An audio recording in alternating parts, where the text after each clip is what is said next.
Am I supposed to submit to God, or am I supposed to try and assert my own ethical sense above that of the Torah?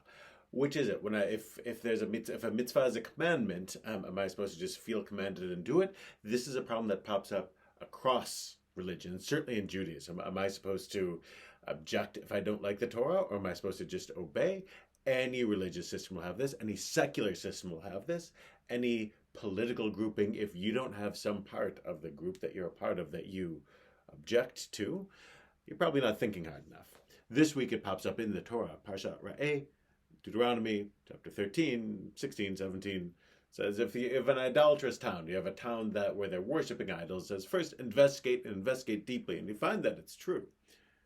It says, Haka, Teka, put the inhabitants of that town to the sword, this is JPS's translation, and put its cattle to the sword. Doom it, and all that is in it to destruction. Gather all its spoil, all the stuff in an open square, and burn the town and all its spoil as a holocaust. The Lord your God, and it shall remain an everlasting ruin, never to be rebuilt. What do you do with this? What do you do with the murder of a whole group? It seems including those who aren't directly involved in the problem itself. This is hard to understand, but I think what we can say is that we find it morally objectionable and should say it. If we can't say it about our tradition, we shouldn't expect others to say it about their traditions.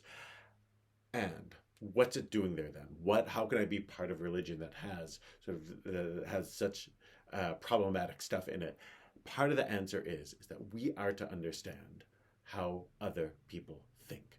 We're not supposed to submit to their morality, but understand what's the threat that they felt compelled to act this way, and to see this as a godly way to act.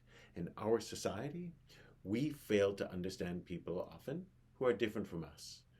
People who hate Trump tend not to be able to understand people who love Trump without assigning them pure evil motives. And of course, vice versa. The same is true among different factions in Israel, etc., etc., etc. It's not just a religious problem, but the religious response, the Torah response, is to try to understand what it is the other was feeling, what the threat that they felt was that caused them to respond in a violent way.